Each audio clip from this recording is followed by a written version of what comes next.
एक समय की बात है, हरतुआ नाम के गांव में राजू नाम का एक मेहनती कुम्हार अपनी पत्नी के साथ रहता था। वह पूरा दिन मेहनत करके मिट्टी के बर्तन और मिट्टी के खिलौने बनाकर गांव के गलियों गलियों में जा जाकर बेचा करता था। मिट्टी के बर्तन ले लो भाई, मिट्टी के बर्तन ले लो, बिल्कुल मजबूत और टिकाऊ बर्तन है भाई। सुंदर सुंदर खिलौने मात्र 50 रुपये जोड़े, इससे सस्ता में नहीं मिलेगा भाई। आओ गाँव वालों, आओ बर्तन ले लो। अरे राजू भाई, मिट्टी का घड़ा कैसे दे रहे हो? मात्र 50 रुपये है नदीम भाई, बिल्कुल ही मजबूत और टिकाऊ घड़ा है। अच्छा सही रेट लगाओ राजू भाई, मैं 2 घड़े लूंगा, एक घड़े का 40 रुपए लगाओ। अच्छा ठीक है नदीम भाई, ले लो अपना घड़ा। इस तरह उसके पूरे दिन कट जाते थे।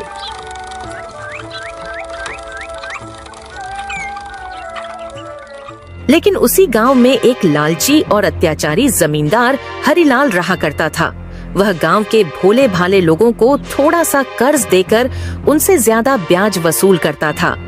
गांव के लोग उससे बहुत ही ज्यादा परेशान रहा करते थे। दरअसल राजू ने भी हरिलाल से अपनी बेटी सीमा की शादी के लिए कुछ दिन पहले ही कर्ज लिया था। देखो राजू, मैं तुम्हें पैसे तो उधार दे रहा हूँ, लेकिन मुझे 1 साल के अंदर मुझे सूद सहित वापस चाहिए मेरे पैसे, समझे? नहीं तो फिर ठीक नहीं होगा। ठीक है सेठ जी, ठीक है, मैं आपके पैसे 1 साल के अंदर लौटा दूंगा। राजू गरीब होने के बाद भी वह अपनी बेटी सीमा की शादी बहुत धूमधाम से हरिलाल से कर्ज लेकर किया था।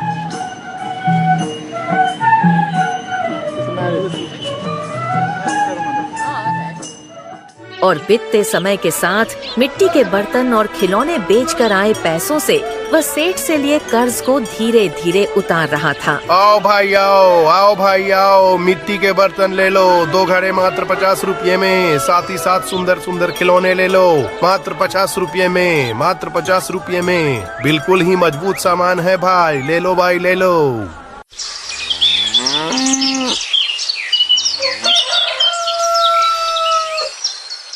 ऐसे ही एक दिन जब राजू सेठ हरिलाल को ब्याज का रकम देने जाता है।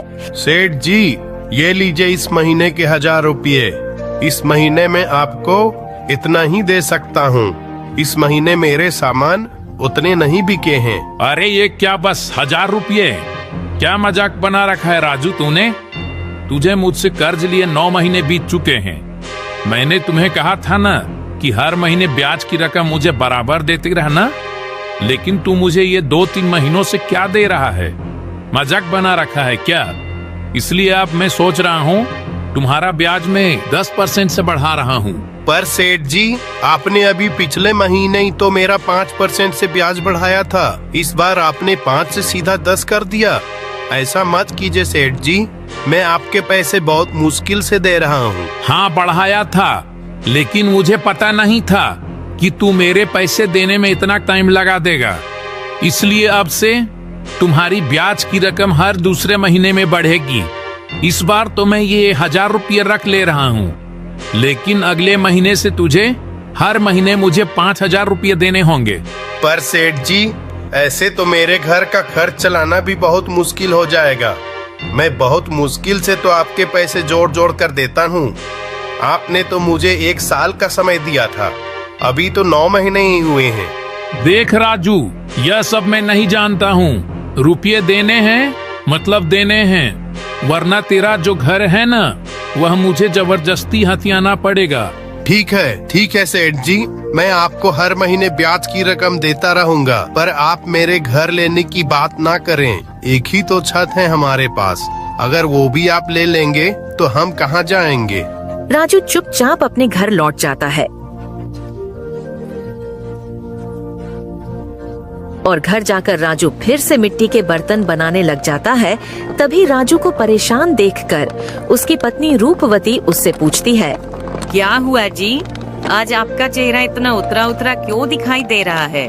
कोई बात है तो बता दीजिए। राजू अपनी पत्नी को वह सारी बातें बताता है जो सेठ हरिलाल ने उससे कही थी। जी मैंने आपको तो पहले ही कहा था कि उस लालची हरिलाल से कर्ज मत लीजिए।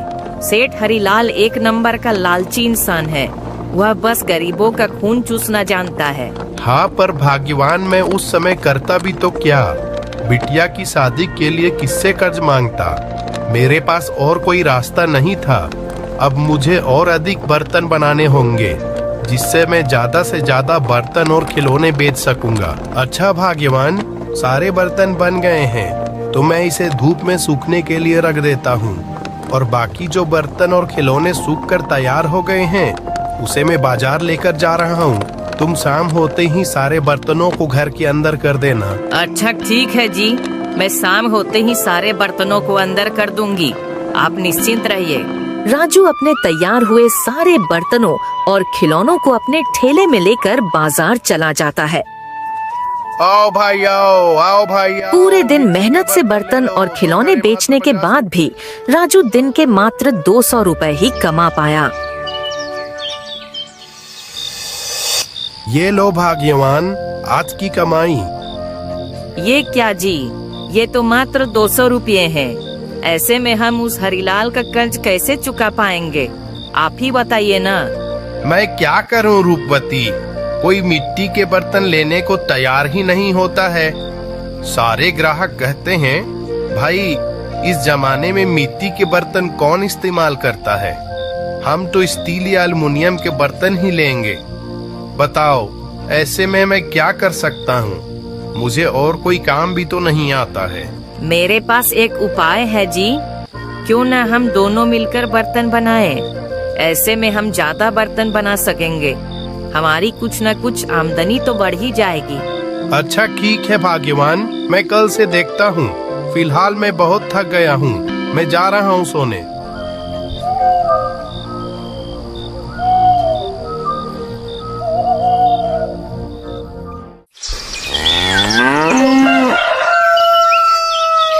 अगले दिन दोनों सुबह जल्दी उठकर मिट्टी के बर्तन बनाने लग जाते हैं। भाग्यवान, जल्दी जल्दी हाथ चलाओ, आज हमें ज्यादा से ज्यादा बर्तन बनाने होंगे। अच्छा ठीक है जी, मैं अपनी तरफ से पूरी कोशिश कर रही हूँ। साथ ही साथ जो बर्तन तैयार हो गए हैं ना, उन्हें तुम धूप में रख दो सूखने के लिए। दोनों फटाफट हाथ चलाने लगते हैं। सुबह से दोपहर का समय होने को आता है। अच्छा ठीक है भाग्यवान, मैं तैयार हुए बर्तनों को लेकर माधवपुर गांव जा रहा हूँ। आते आते मेरे को रात हो जाएगी, सारे सामानों को घर के अंदर कर देना। अच्छा ठीक है जी, मैं सारे सामानों को अंदर कर दूंगी, आप ठीक से जाइएगा। फिर राजू सारे तैयार हुए बर्तनों को बेचने के लिए माधवपुर गांव की ओर निकल जाता है। मिट्टी के बर्तन ले लो भाई, मिट्टी के बर्तन ले लो, बिल्कुल मजबूत और टिकाऊ बर्तन है भाई। सुंदर सुंदर खिलौने मात्र 50 रुपये जोड़े, इससे सस्ता में नहीं मिलेगा भाई। आओ गाँव वालों, आओ बर्तन ले लो। क्या हो राजू भैया, बहुत दिनों के बाद माधवपुर आए हो, और बताओ क्या हाल चाल है। अरे सब ठीक है रामू भाई। अरे हाँ भाई, मैं कुछ दिनों से सारे बर्तन बाजार ही ले जा रहा था बेचने। ये क्या, आज आप ढेर सारे बर्तन लाए हो बेचने के लिए, क्या बात है। क्या बताऊं रामू भाई, आप तो जानते ही हो हमारे गांव के सेठ हरिलाल के बारे में कि वो कैसा आदमी है। मैंने उससे अपनी बिटिया की शादी के लिए कर्ज लिया था। अब सेठ समय पूरा होने से पहले ही पैसा मांग रहा है। बताओ, मेरी तो उतनी आमदनी भी नहीं है, मैं कैसे उसके पैसे इतने जल्दी चुका पाऊंगा, और पैसे कम देने पर ब्याज बढ़ा रहा है। बताओ, ऐसे में मैं क्या कर सकता हूँ। इसी कारण आज मैं ज्यादा बर्तन और खिलौने लाया हूँ, ताकि कुछ न कुछ ज्यादा आमदनी हो जाएगी। वैसे आप कुछ सामान नहीं रखना चाहोगे रामू भाई? अरे नहीं नहीं राजू भाई, आजकल हम लोग भी स्टील और एल्युमिनियम का बर्तन ही इस्तेमाल कर रहे हैं। फिलहाल हमें अभी तो कुछ भी नहीं चाहिए। राजू भाई, आप गांव के अंदर जाकर देखो न, कोई कुछ लेता है तो ठीक है। अच्छा कोई बात नहीं है रामू भाई, ठीक है, अब मैं भी चलता हूँ, मुझे भी बहुत देर हो रही है। मिट्टी के बर्तन ले लो भाई, मिट्टी के बर्तन ले लो, बिल्कुल मजबूत और टिकाऊ बर्तन है भाई।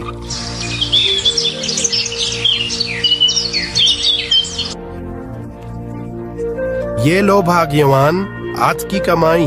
ये क्या जी, आज भी मात्र 250 रुपये, ऐसे कैसे चलेगा जी। आज तो आपने बहुत सारे बर्तन लिए थे ना, फिर भी इतनी कम आमदनी। मैंने तो तुम्हें पहले ही बताया था भाग्यवान कि आजकल मिट्टी के बर्तन कोई भी नहीं लेना चाहता है। मैं क्या कर सकता हूँ, तुम ही बताओ। अच्छा, कल से मैं कुछ दूसरे काम के बारे में देखता हूँ।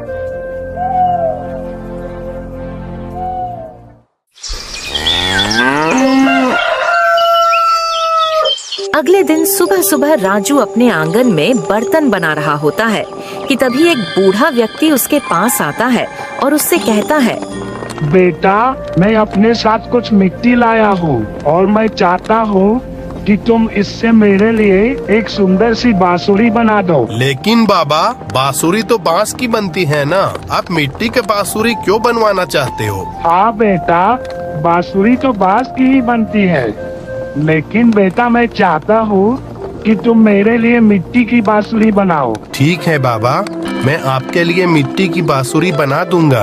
आप अपना मिट्टी दे दीजिए। आप कल सुबह अपने बांसुरी को ले जा सकते हैं। ठीक है बेटा, मैं कल सुबह आता हूँ। इतना कहकर वह बूढ़ा राजू को अपना मिट्टी देकर वहाँ से चला जाता है।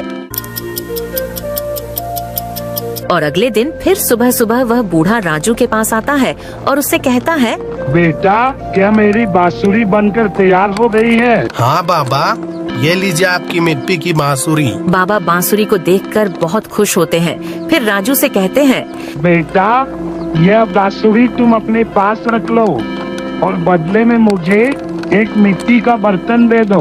क्या हुआ बाबा, आपको मेरी बनाई हुई बांसुरी आपको पसंद नहीं आई क्या? क्या मैं आपके लिए दूसरी बांसुरी बना दूं?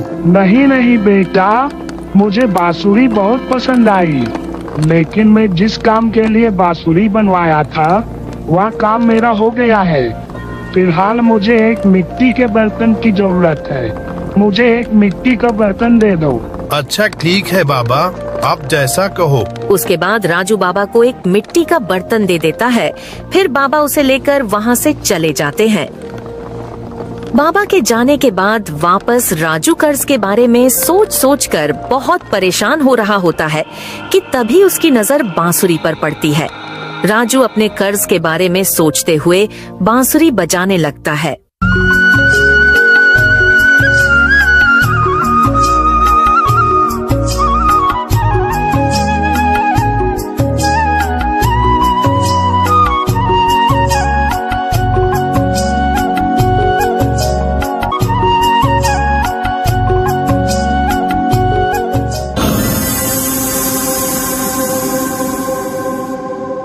अरे अरे, ये क्या हो रहा है? इतने सुंदर सुंदर बर्तन कैसे प्रकट हो रहे हैं? भाग्यवान, जल्दी बाहर आओ, जल्दी बाहर आओ।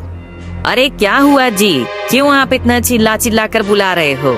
और ये क्या, इतने सुंदर सुंदर बर्तन ये आपने कहाँ से लाया? अरे नहीं नहीं भाग्यवान, तुम रुको, बस देखो मैं क्या करता हूँ।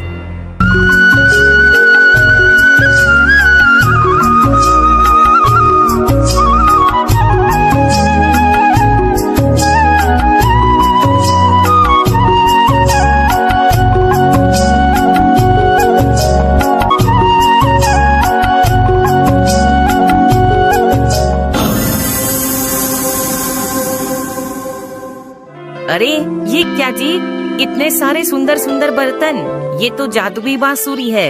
हे भगवान, हमारे तो भाग्य खुल गए। आपका लाख लाख शुक्रिया। देखा भाग्यवान, मैंने बोला था ना, अब हमारे सारे दुख खत्म हो जाएंगे। मैं इन सब बर्तनों को बेचकर उस लालची हरिलाल का भी कर चुका पाऊंगा। ये सब उस बाबा की देन है। दोनों बहुत खुश हो जाते हैं। धीरे धीरे समय बीतता है और सेठ को पैसा देने का दिन आ जाता है। राजू एक सूटकेस में पैसे लेकर हरिलाल को पैसे देने जाता है। क्या रे राजू, इस बार तूने पूरे 5,000 रुपये लाए हो ना? नहीं तो ब्याज बढ़ाने के लिए तैयार हो जाओ। लाया हूँ सेठ जी, लेकिन इस महीने का नहीं, आपके पूरे पैसे, वो भी सूद सहित जो मैंने लिया था। ये लीजिए आपके 2 लाख रुपये। अरे भाई, तुमने तो कहा था कि तुम्हारे पास पैसे नहीं हैं। अचानक से इतने पैसे कहाँ से लाए हो? वो छोड़िए सेठ जी, आप लोगों को बहुत परेशान करते हो। आप लोगों के दुख दर्द को नहीं समझते हो। सारे गांव वालों को मैं बता दूंगा कि आपसे पैसे ना लें। इतना कहकर राजू वहाँ से अपने घर चला जाता है।